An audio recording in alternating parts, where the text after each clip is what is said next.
O estudo da geografia bíblica é uma das maneiras mais emocionantes de se entender a história sagrada. Quando estudo estes mapas e examino cada detalhe do mundo bíblico, sinto-me como se estivesse andando por aquelas terras onde tudo começou. Aqui se iniciou a história da relação de Deus com o ser humano. É muito gratificante estudarmos geografia, pois ela nos dá uma visão situacional dos acontecimentos históricos. E a geografia bíblica mostra que os acontecimentos que desencadearam a nossa salvação não são uma lenda que não tem localização e nem evidências antropológicas de sua existência. Por isso acho esta matéria de vital importância para entendermos a história sagrada. Mas, professor, a Bíblia é um livro científico? Não, a Bíblia não é um livro científico, mas os seus objetivos ultrapassam a ciência, pois é a essência da própria ciência, uma vez que é a palavra de Deus. E Deus é o autor da ciência. Todavia, é interessante que tudo o que está aqui narrado não aconteceu numa terra do nunca, num lugar subjetivo e lendário. Os acontecimentos da Bíblia sucederam em locais que podem ser visitados e estudados ainda hoje, em pleno final do século XX. Por isso, é possível uma geografia bíblica. Historiadores, antropólogos, geógrafos, arqueólogos, todos esses estudantes têm encontrado ao longo do tempo material farto que demonstra que é possível localizar e situar os acontecimentos bíblicos. Mas nós temos um elemento maior que nos dá a certeza de que desde o Gênesis até os nossos tempos, Deus dirigiu a história, fez as coisas surgirem, estabeleceu leis naturais, criou povos, transformou lugares e reina soberano. É a fé. O autor da Epístola aos Hebreus define muito bem isso. Ele disse: pela fé entendemos que foi o universo formado pela palavra de Deus, de maneira que o visível veio a existir pelas coisas que não aparecem. Este vídeo não pretende esgotar o assunto sobre a geografia do mundo bíblico. Contudo, por ser matéria muito importante e de alta relevância para o estudante da Bíblia, vamos palmilhar estas terras usando os recursos da imagem. Vamos passar por regiões onde existiram impérios que foram coadjuvantes da história sagrada. E então, entraremos em Israel. Você que nunca esteve na Terra Santa vai ter a oportunidade de conhecer suas planícies, seus vales, seus planaltos, seus montes, suas cidades e seus costumes. Ao longo desses 2000 anos que vamos concluindo, filósofos e pensadores de várias escolas, em diversas épocas da história, tentaram explicar a criação, postularam teorias que uma a uma foram sendo desacreditadas quando as mesmas divergiam da Bíblia. O apóstolo Paulo, em pleno Areópago, discutiu com os filósofos epicureus e estoicos sobre o assunto. Como tantos outros sábios daquela época e de hoje também, nenhum deles conseguiu apresentar teses plausíveis e convincentes a respeito da criação. E Paulo concluiu para aqueles homens helenos, tão rigorosos no conhecimento, que foi Deus e ninguém mais que deu início a tudo que existe.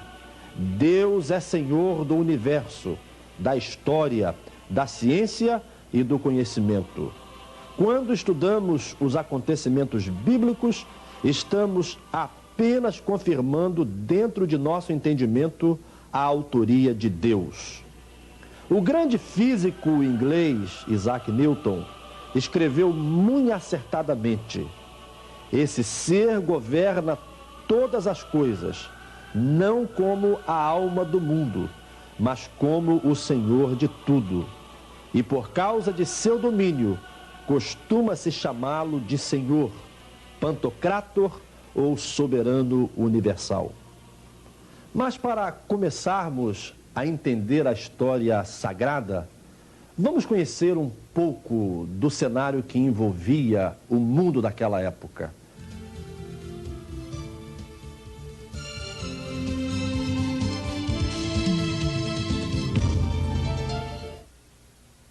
Vamos conhecer um pouco do Império Egípcio.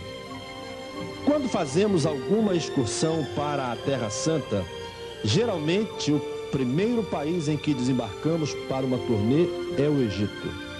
Essas ruas movimentadas e às vezes confusas abrigam milhares e milhares de turistas do mundo inteiro.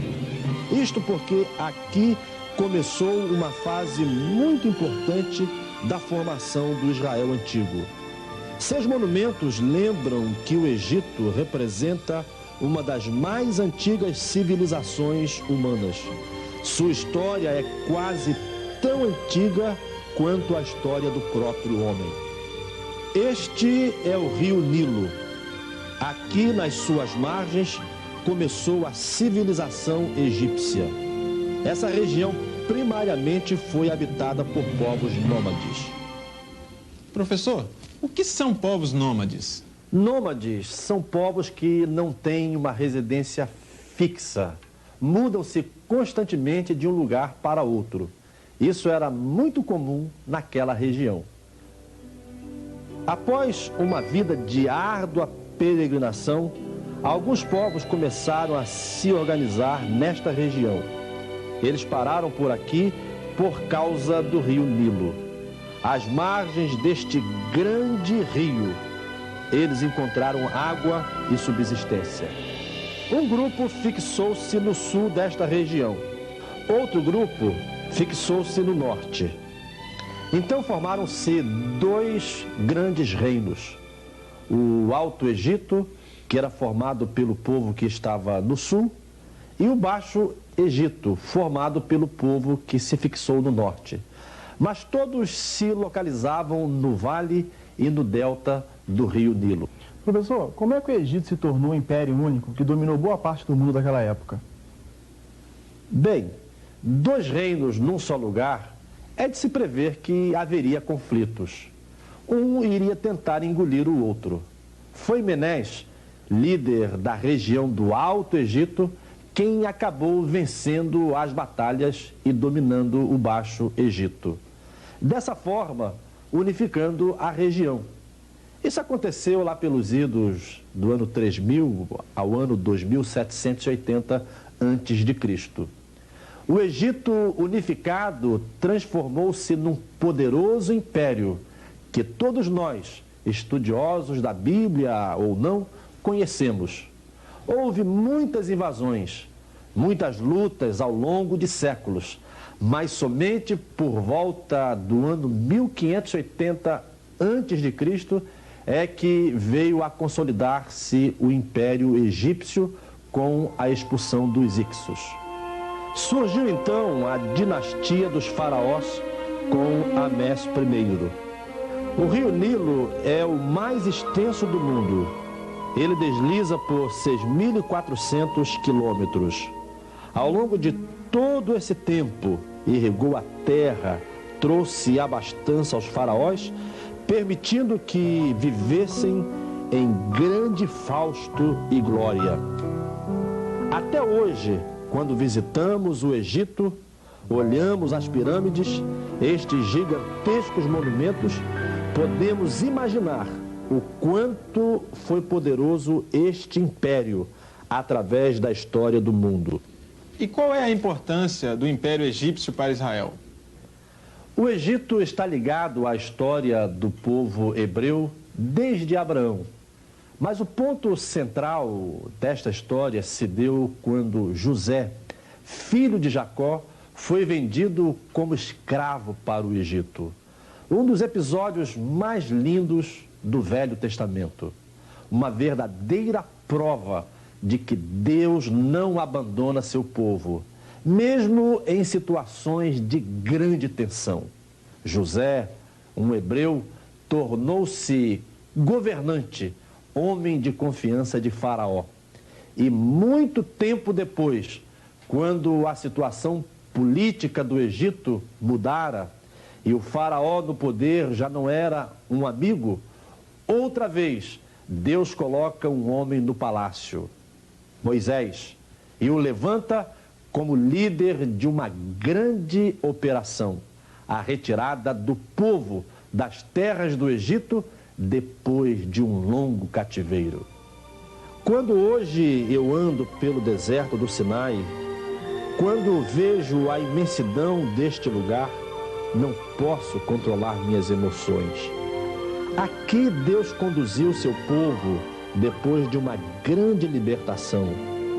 Quando subo o Monte Sinai e vejo lá de cima as evidências geográficas de tantos milagres, fico a pensar como alguém ainda pode duvidar da Bíblia. Este local foi um dos teatros de operação do poder de Deus.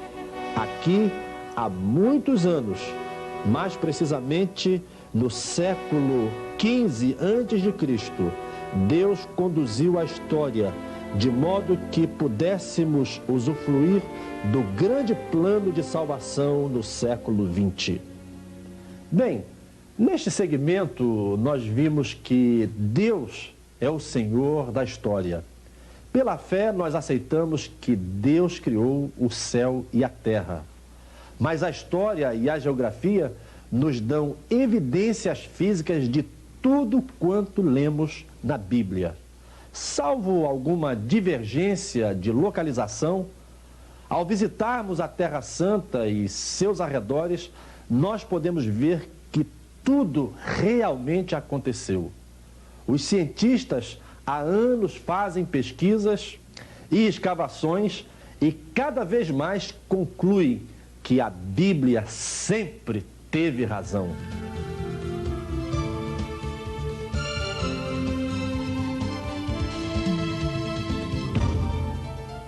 Neste bloco, vamos ver alguns impérios do mundo antigo que têm muito a ver com a nossa história.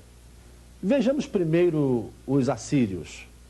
Os assírios jactavam-se de descenderem de Assur, neto do patriarca Noé, filho de Sem. O território assírio, no princípio, era inexpressivo. Perdia-se entre as grandes possessões dos países que viviam à sua volta. Com o passar dos séculos, os assírios foram conquistando nações vizinhas e se estabelecendo na região até se formar um grande império. A nossa conhecida Nínive foi uma das cidades mais importantes do Império Assírio. Foi para Nínive que Deus mandou o profeta Jonas advertir aquele povo dos seus pecados. Já no Antigo Testamento, Deus se preocupava com o mundo e não apenas com os hebreus. Naum também esteve em Nínive, mais ou menos 150 anos depois de Jonas. Enquanto aquele povo teve consciência de seus pecados e se arrependeu, Deus foi pródigo em misericórdia, mesmo sob protesto de Jonas. Mas quando este povo se esqueceu de Deus, a sua mão pesou contra eles. A Assíria teve seu apogeu entre o ano 705 ao ano 626 a.C., período que abrange o reinado de Senaqueribe, Esarhadon e Assurbanipal.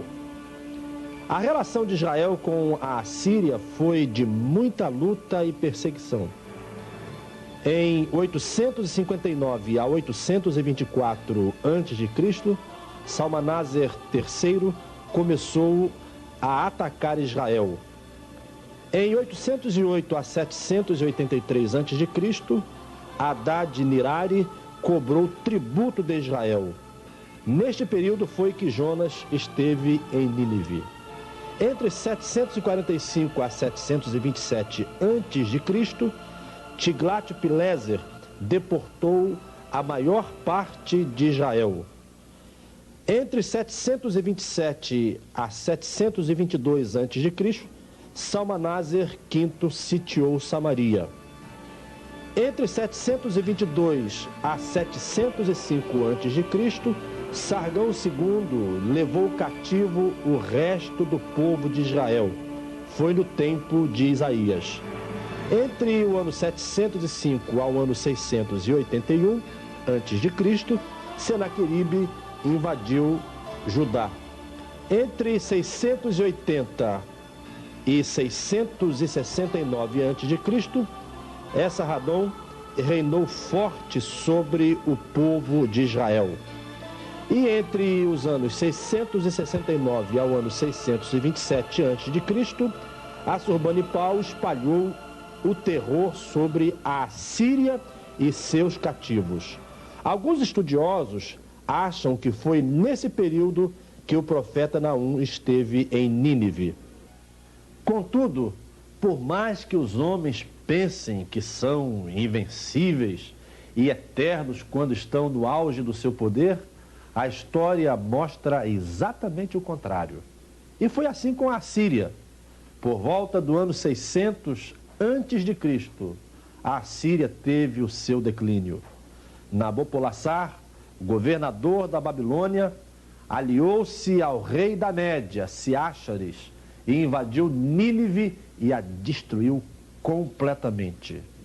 Por mais que Deus quisesse ter piedade dos assírios, a ponto de mandar seus profetas pregar àquele povo, não teve jeito.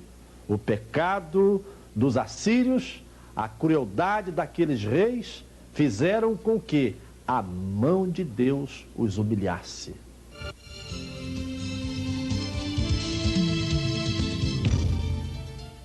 Mas vejamos agora um outro império que também teve muita relação com a história dos hebreus, a famosa Babilônia. Quando atravessamos o território onde existiu este grande império, que abrange o norte da Arábia até o sul da Turquia, não podemos deixar de lembrar do jovem Daniel. Outro hebreu que Deus colocou numa terra estranha e o destacou como um grande líder. A Babilônia foi uma das mais antigas civilizações da terra. E a história do povo babilônico, neste primórdio, se entrelaça com a dos hebreus. Não dá para saber exatamente a data da fundação de Babilônia, mas supõe-se que foi estabelecida por volta do ano 3000 a.C., situada no berço da raça humana, próxima à região do Jardim do Éden, construída à volta da Torre de Babel. Sua história está ligada a lutas sangrentas, guerras e conquistas.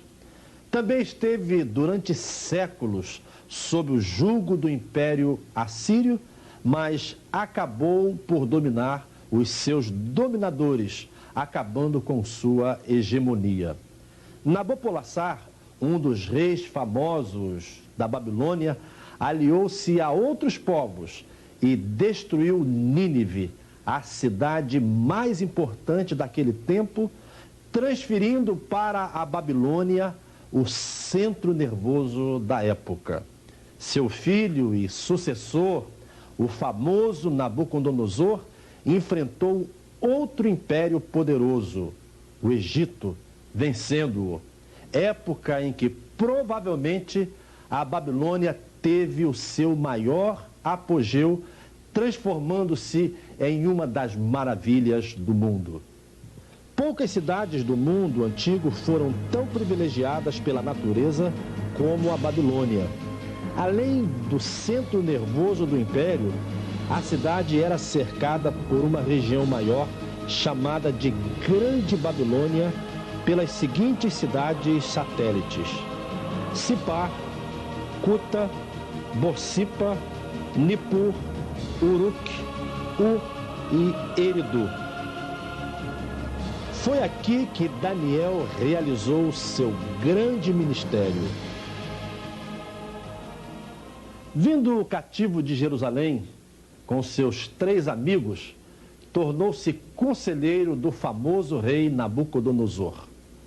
viveu no centro do poder que dominava o mundo naquela época, mas nem por isso se contaminou com este mesmo poder, tendo que optar pela alta sociedade da época ou por Deus, não titubeou. Por isso, Deus lhe foi fiel e o libertou da morte, fazendo com que os nobres de seu mundo o respeitassem mais ainda. Mas como sempre acontece na história dos grandes impérios, os homens se acham tão poderosos que se classificam como semideuses e não conseguem ver a aproximação do fim. Babilônia, mergulhada na prostituição, na ganância, na orgia, não conseguiu perceber o cumprimento das profecias de Daniel. Belsazar, seu último monarca, caiu diante de Dário, general de Ciro II, rei da Média e da Pérsia.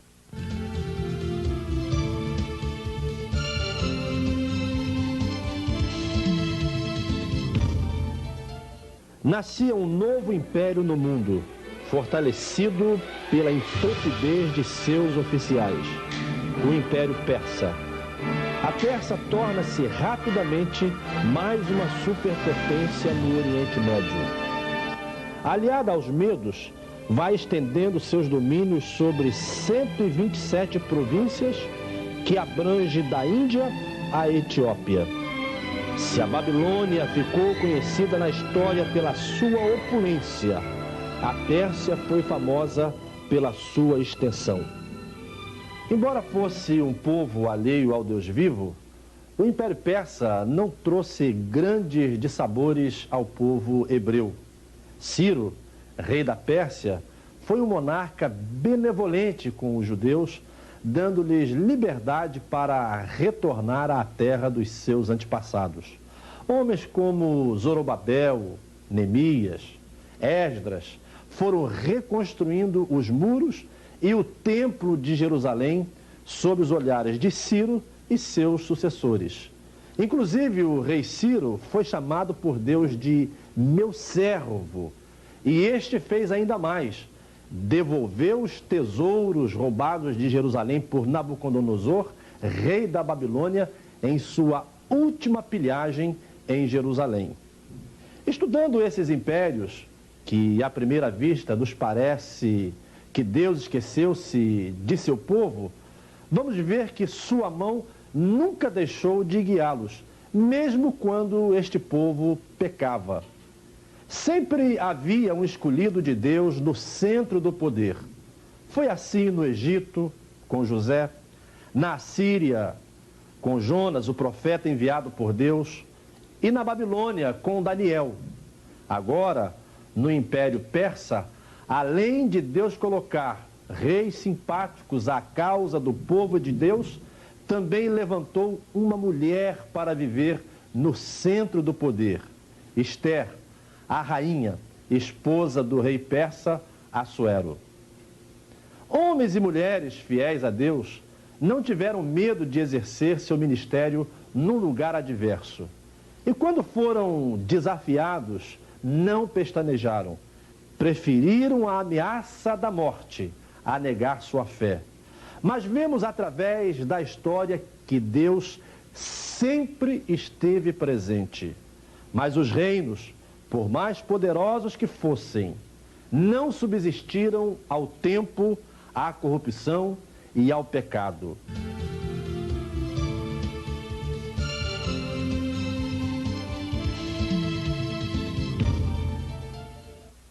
Surgia então o Império Grego.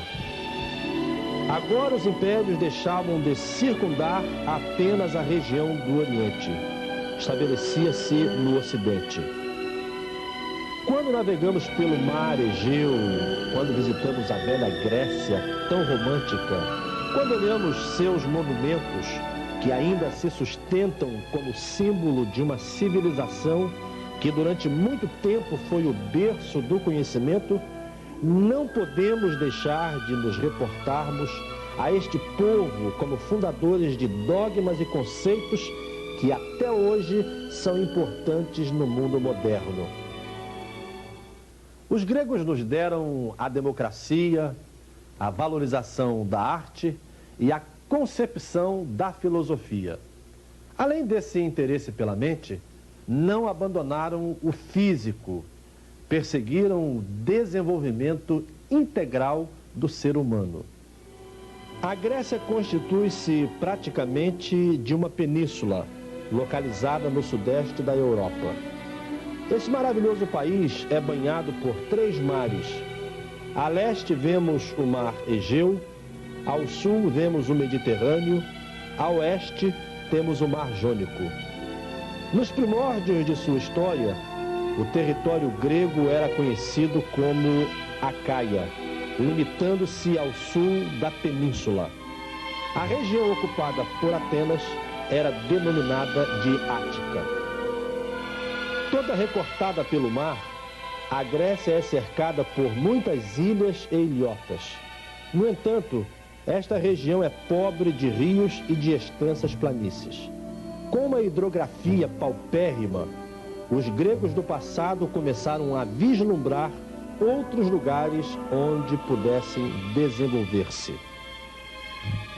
Foi assim que eles se espalharam, fundando colônias nas ilhas do Mar Egeu, do Mediterrâneo e do Mar Negro.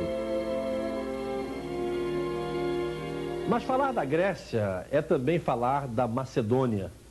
A Macedônia nos faz lembrar da figura lendária de um grande conquistador, Alexandre Magno.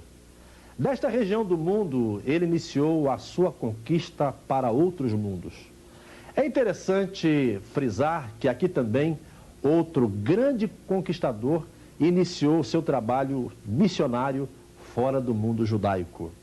O apóstolo Paulo. Uma das cidades da Macedônia serviu de cenário para o início da obra de missões estrangeiras de Paulo. Filipos. Ali começou a obra de missões aos gentios. Após a morte de Alexandre Magno, o Império Grego foi dividido entre 4 generais: Lisímaco, Ptolomeu, Cassandro e Seleuco. A divisão sempre enfraquece um sistema. A ambição dos homens fratura a história. Não aconteceu diferente com o grande Império Grego. Apesar de serem pródigos em sabedoria e conhecimento, as disputas internas esfacelaram e arruinaram o grande Império Grego. Em seu lugar, levanta-se outro império.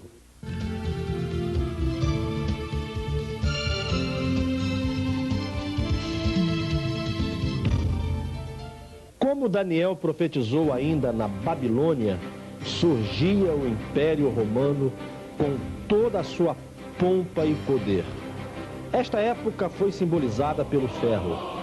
Entre os impérios que surgiram no mundo, creio que o romano foi o que mais conquistou terras e impôs seu poder aos subjugados. A simples menção do poder romano era suficiente para amedrontar povos, derrubar reis e dilatar fronteiras. Geograficamente, é difícil traçar os limites do Império Romano. Foi muito grande.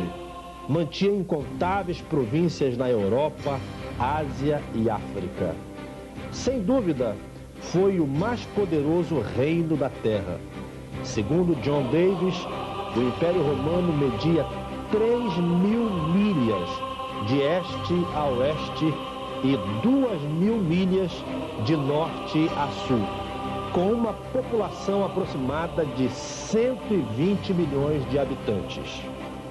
Se os gregos nos legaram a base da sociedade ocidental, os romanos deixaram-nos sua estrutura.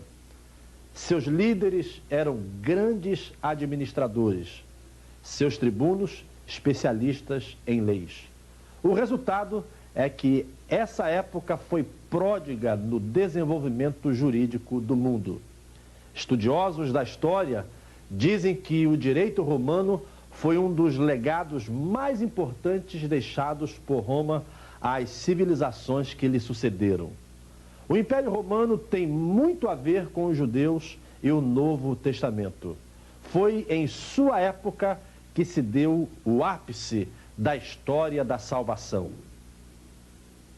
Ao conquistar Jerusalém, no ano 63 a.C., o general Romano Pompeu depara-se com uma nação judaica muito enfraquecida.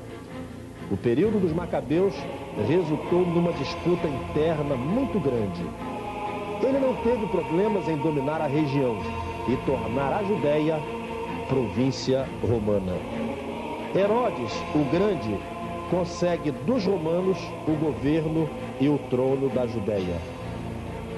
E um dos atos deste monarca déspota foi a matança de crianças em Belém, enlouquecido pela possibilidade de haver um outro rei para os judeus, Jesus. Outros dois personagens romanos que se destacam na história judaica são Pilatos e o general Tito.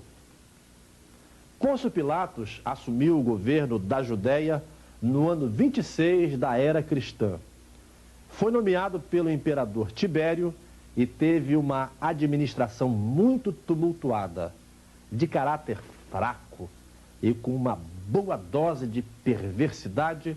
O nosso conhecido Pilatos teve papel preponderante no julgamento de Jesus. Seu fim não foi menos ruim do que o fim de Herodes, que morreu carcomido pelos vermes. Pilatos caiu em desagrado com o imperador Gaio e acabou sendo forçado a suicidar-se. Já o general Tito foi o instrumento de uma profecia bíblica. Ele destruiu Jerusalém no ano 70 de nossa era cristã. Foi nesse período que o mundo conheceu o plano de salvação arquitetado pelo Criador desde a fundação da terra. Nestas vilas, nesses tempos que eram aparentemente tranquilos, comparados ao nosso mundo, deu-se a grande história de amor de Deus para conosco, o cenário do ministério de Jesus. A princípio, os romanos e os judeus não tinham exatamente uma situação de beligerância. Os religiosos da época não incomodavam muito o poder vigente. O pecado e suas práticas não tinham nenhuma espécie de julgamento mais profundo. Só quando Jesus começou suas atividades, apontando o verdadeiro caminho, é que começou a incomodar a muitos. Cumprindo sua missão, Jesus foi perseguido e preso pelo poder romano, incitado pelos próprios judeus. Depois de séculos de devassidão, imoralidade, permissividade e tirania, o Império Romano, como todos os outros, chegou ao fim. Enquanto eles viviam na orgia, seus inimigos chegavam cada vez mais perto, até que em 1476 os bárbaros invadiram Roma. Só restou daquele tempo o que vemos hoje, quando caminhamos pelas ruas de Roma, capital da Itália. Apenas ruínas que o tempo ainda preserva para dizer ao mundo que não há poder humano tão grande que seja eterno. Interessante, né, professor, que todos os reinos desse mundo tiveram um fim. Menos um, o reino de Deus. Este subsistiu a tudo e estabeleceu uma nova esperança para a humanidade. E o cenário geográfico que Deus escolheu para realizar seus planos é a chamada Terra Santa.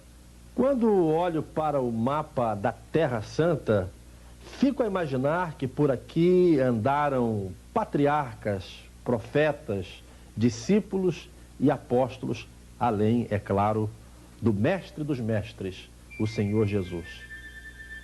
Quando visito esses lugares, meu coração se constrange, porque estou pisando no cenário em que viveram os personagens reais da história da minha salvação.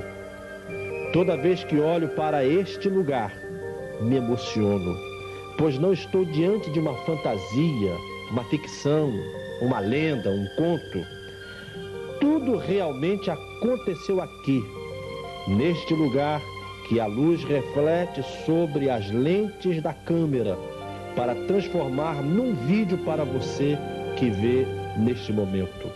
Em cada recanto posso divisar o meigo Salvador. Em cada acidente geográfico, a relevância do amor de Deus. Os limites das fronteiras prometidas por Deus a Israel estão situados numa pequena parte da Ásia Ocidental. É uma área de 2.184.000 quilômetros. Como podemos ver neste mapa, estes limites vão do Golfo Pérsico ao sul da Palestina. Uma terra extremamente fértil que tem causado muita cobiça e lutas sangrentas. Esta região em destaque era chamada de Crescente Fértil, mais conhecida por Mesopotâmia, que quer dizer entre rios. Vemos aqui em destaque o objeto do interesse dos povos pelo lugar, os rios Eufrates e Tigre. Segundo a narrativa bíblica, o Jardim do Éden localizava-se nesta região, nas nascentes desses dois rios. Como mostramos nos blocos anteriores, por aqui civilizações viveram e se destruíram. Por aqui também ficava a cidade mais progressista e desenvolvida da Mesopotâmia, Ur dos Caldeus. Nesta cidade viveu Abrão, mais tarde chamado Abraão. Foi aqui e através deste patriarca que tudo começou.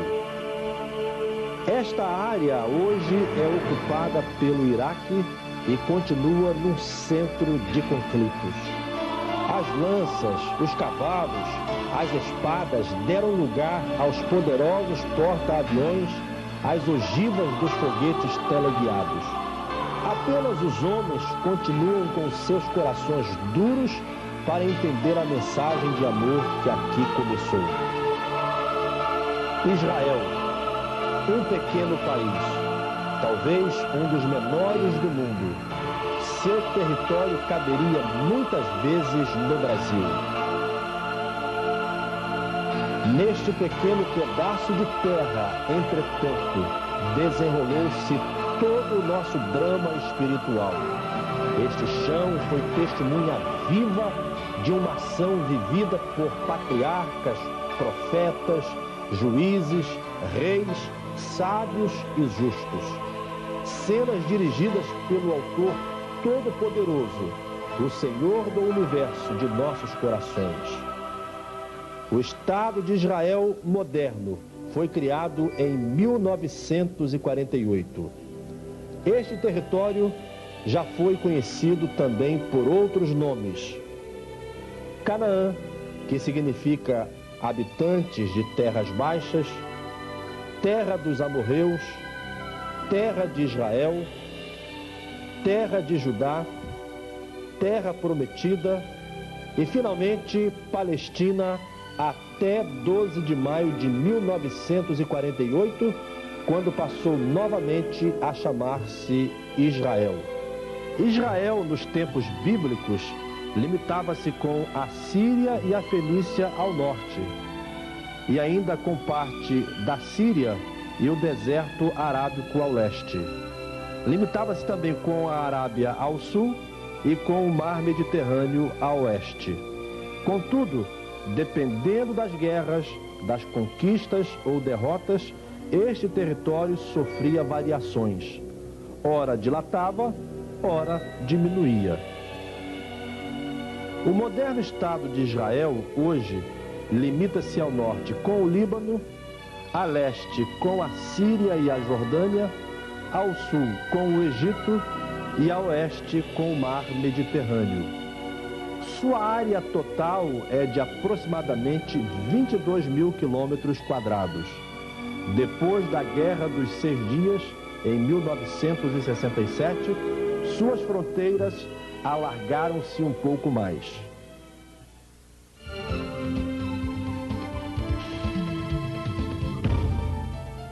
Entender a geografia da Terra Santa nos ajuda a esclarecer muitas coisas que lemos na Bíblia. Conhecer um pouco dos acidentes geográficos, dos locais com seus nomes, nos dá uma visão prática dos acontecimentos que sucederam durante séculos. Evidentemente que este vídeo é um elemento de ajuda visual. Há livros que podem detalhar muito mais acerca do que estamos falando e do que estamos vendo agora. Se você ainda não tem um desses livros, posso recomendar um.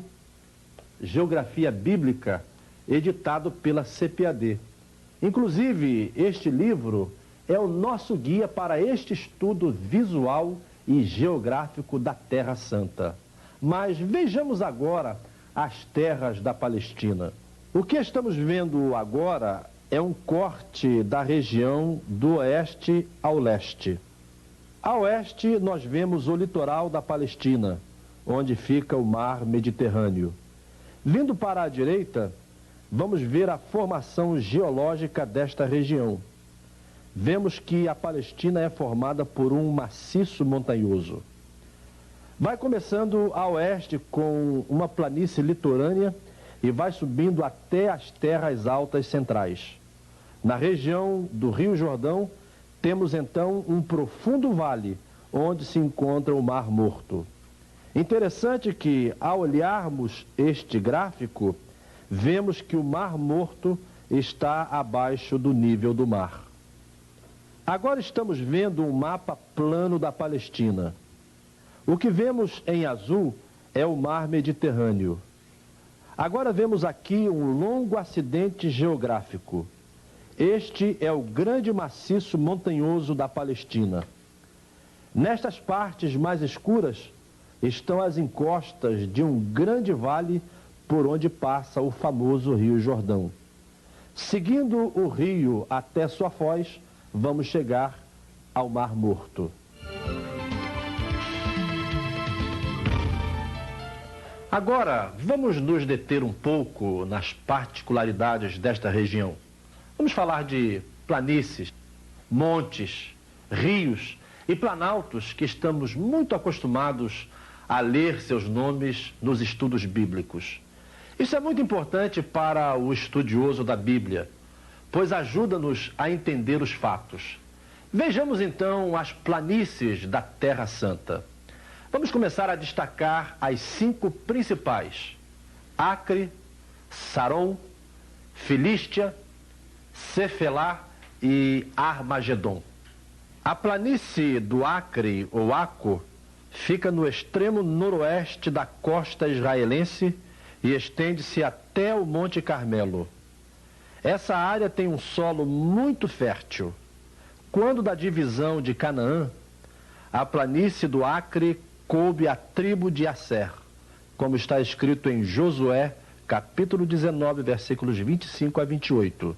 No entanto, ali habitavam os cananeus e os asseritas, e aqueles que pertenciam à tribo de Asser não conseguiram expulsar os habitantes e tomar conta deste lugar.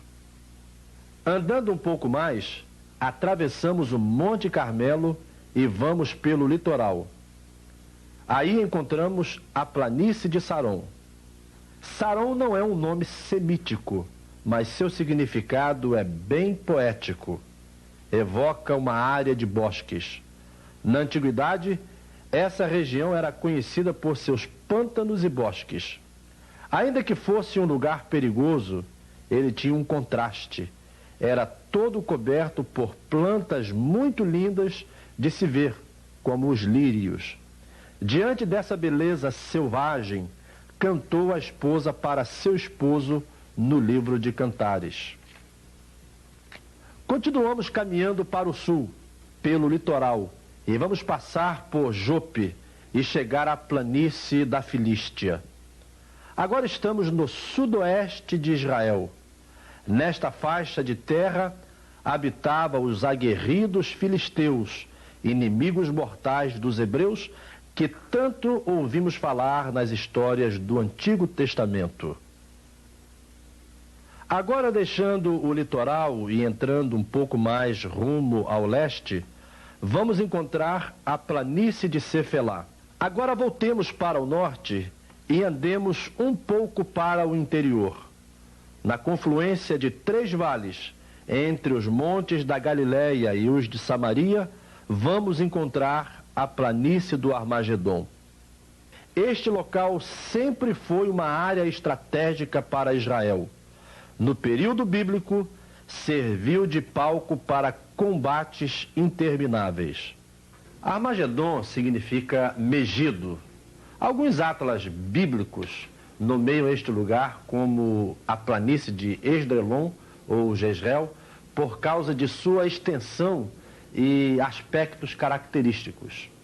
Armagedom tem um significado muito importante para nós cristãos, porque é a região onde o evangelista João profetiza a grande batalha final que culminará com a volta de nosso Senhor Jesus Cristo. Bem, falamos sobre planícies, mas e os vales? Costuma-se dizer que nos vales da Terra Santa aconteceram muitas coisas. Você tem razão. Moisés, antes da conquista de Canaã, fala ao povo sobre isso. Disse ele: mas a terra que passais a possuir é terra de montes e vales. Mas o que é realmente um vale? Segundo os melhores dicionários, vale, geograficamente falando, é uma depressão alongada entre montes. E esta é uma palavra bastante comum na Bíblia. Principalmente no Antigo Testamento. Há muitos vales em Israel, mas nós vamos destacar apenas 3 em nosso vídeo. Creio que são os mais importantes: o Vale do Jordão, o Vale de Siquém e o Vale de Moabe. Mais adiante, quando estivermos falando dos rios da Terra Santa, vamos destacar este rio, o Rio Jordão. Mas não podemos deixar de citá-lo agora, quando estamos falando do vale em que ele está localizado. Esse grande vale tem seu ponto inicial ao pé do Monte Hermon e segue atravessando o Mar da Galileia e o Rio Jordão e vai até o Mar Morto. O Vale do Jordão é o mais profundo de toda a terra.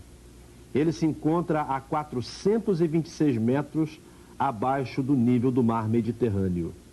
Aqui foi cenário de grandes acontecimentos na vida do povo de Deus. O Vale de Siquém está localizado nesta região, entre os montes Gerizim e Ebal. Este lindo lugar foi o primeiro lar do patriarca Abraão. Entre esses 12 quilômetros, Jacó armou sua tenda ao voltar de Harã. E aqui também foi o local em que sepultaram José. Outro grande personagem bíblico que andou por aqui foi o próprio Jesus. Sentado à beira do poço de Jacó, ele falou serenamente a uma pobre e sedenta samaritana. Deste diálogo surgiu um grande avivamento entre os samaritanos. Nesta região está o Vale de Moabe, localizado bem próximo ao Mar Morto. Qual o estudioso da Bíblia que ainda não ouviu falar dos moabitas, aquele povo que tantas complicações trouxe aos que vinham do Egito? Aqui também foi o local onde o grande patriarca Moisés morreu.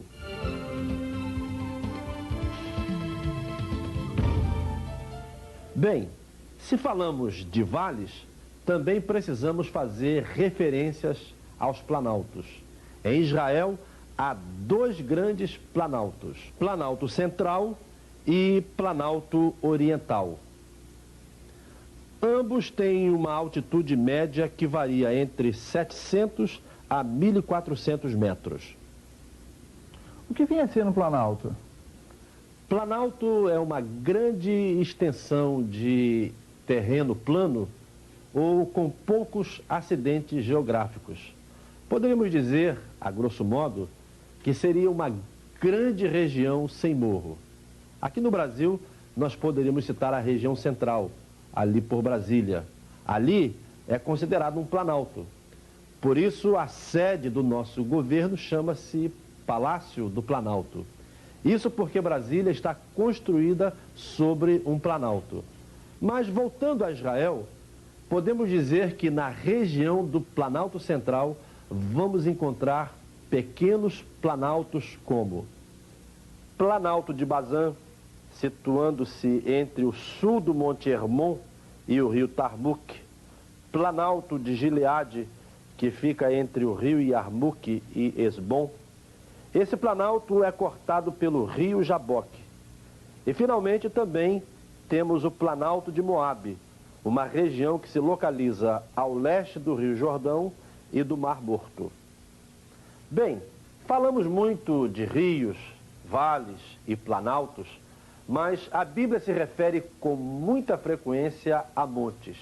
Davi, o grande poeta, cantou: os que confiam no Senhor serão como o monte de Sião, que não se abala, mas permanece para sempre. E ao longo do texto sagrado, vamos ver muitas referências à palavra monte, algumas vezes como lugar, outras como figuras. Os montes exerceram fortíssima influência sobre o povo de Deus. E como podemos definir um monte, geograficamente falando? Bem, um monte é uma elevação natural de terra, bem menor do que uma montanha, mas também não chega a ser um outeiro. Digamos que um monte é uma elevação mediana, maior que um outeiro e menor que uma montanha. Os montes palestínicos são bem conhecidos do estudioso da Bíblia. Nesses lugares, os israelitas presenciaram grandes manifestações de Deus. Puderam ter experiências que marcaram a vida do povo.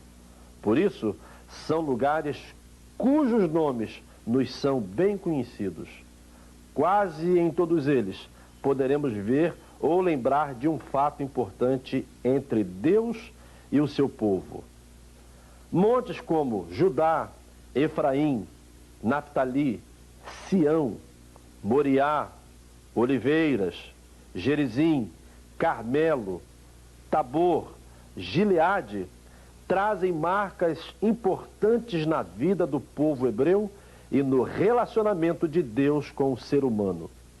Esses nomes, até hoje, quando em visita a esta região, nos fazem recordar e pensar que a história do plano de Deus para a redenção não é uma mera fantasia, e sim uma realidade que o tempo jamais apagou.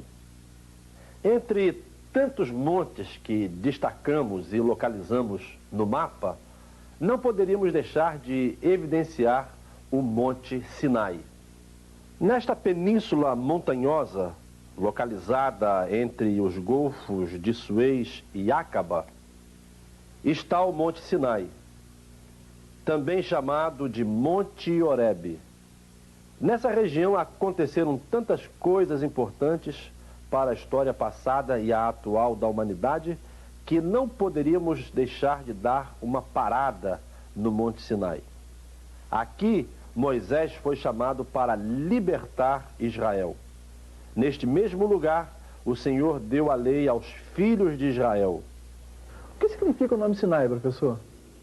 Bem, este nome, segundo os exegetas, significa sarça ardente.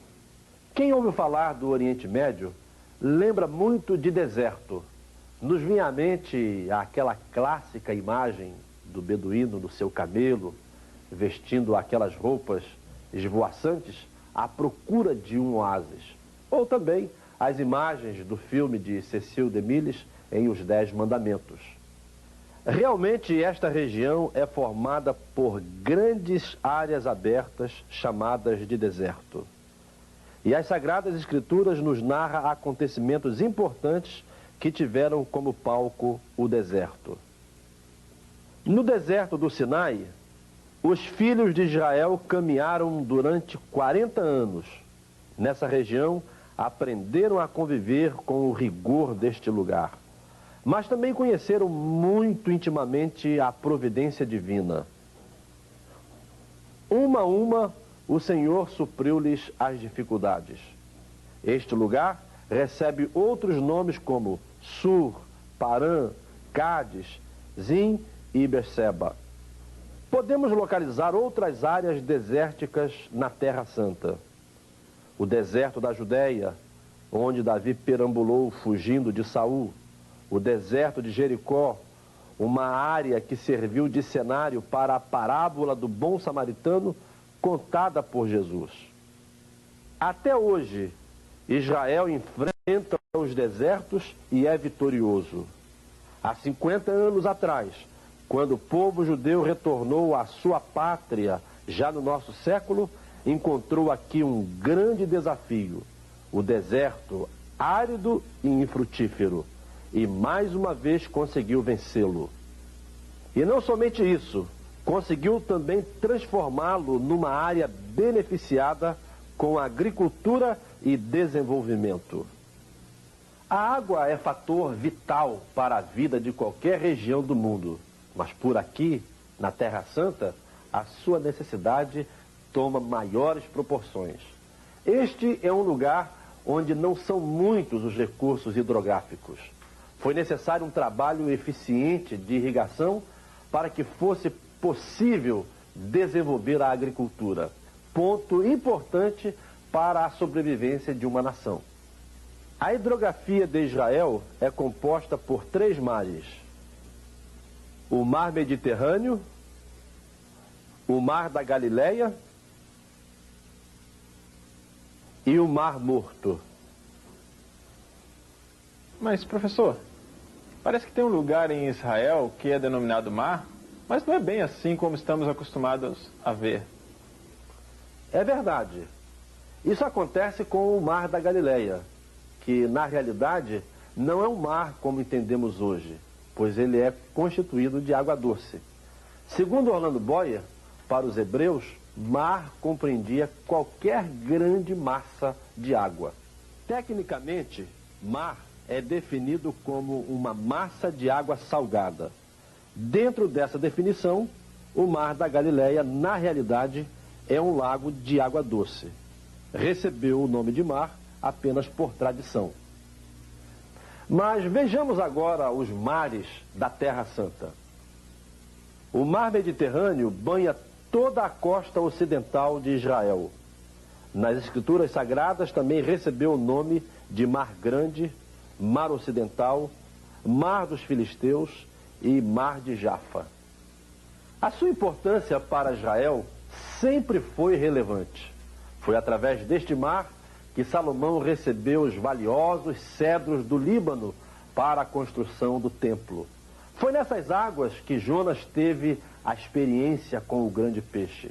Nas suas margens e viajando através dele, foi que Paulo pôde expandir o Evangelho. Localizado na foz do Rio Jordão, entre os montes de Judá e Moabe, o Mar Morto constitui-se na mais profunda depressão da terra. O Mar Morto ocupa uma área de 1.020 quilômetros. Esse aglomerado de água, também chamado de Mar Salgado, tem uma peculiaridade. Há uma grande quantidade de sal em suas águas. Calcula-se que 25% deste mar são constituídos por sal. Dessa forma, ele é extremamente denso. Com tanto sal, não há condição de ter vida. Na região do Mar Morto, provavelmente deviam ficar as cidades de Sodoma e Gomorra, destruídas pela ação de Deus. Mas hoje este mar tem uma imensa importância estratégica para Israel. Daqui saem milhões de dólares em sal e minérios derivados. Agora vamos ver o Mar da Galileia. Bem, já dissemos que esta porção de água não é propriamente um mar. É chamado assim pelos judeus por causa do seu tamanho e também pelas violentas tempestades que o agitam constantemente. Trata-se, na realidade, de um grande lago de água doce formado pelo Rio Jordão. No Novo Testamento, recebe outros nomes como Mar de Quinerete, Mar de Tiberíades e Lago de Genezaré. Através de suas margens, Jesus desenvolveu importantes facetas de seu ministério. Esta região foi testemunha ocular de muitos milagres e prodígios. Inclusive, foi nestas águas que Jesus andou sobre elas, causando espanto aos seus discípulos. Outro mar muito conhecido do estudante da Bíblia é o Mar Vermelho. Ele não está propriamente na Terra Santa, como podemos ver neste mapa, mas é um lugar estreitamente ligado à história do povo israelita. O Mar Vermelho separa os territórios egípcio e saudita. Na parte setentrional, divide-se em dois braços pela Península do Sinai. Há muita discussão a respeito do lugar onde exatamente as águas se abriram para que os judeus pudessem fugir de Faraó. É provável que os israelitas tivessem atravessado o Mar Vermelho neste ponto, que é a extremidade setentrional.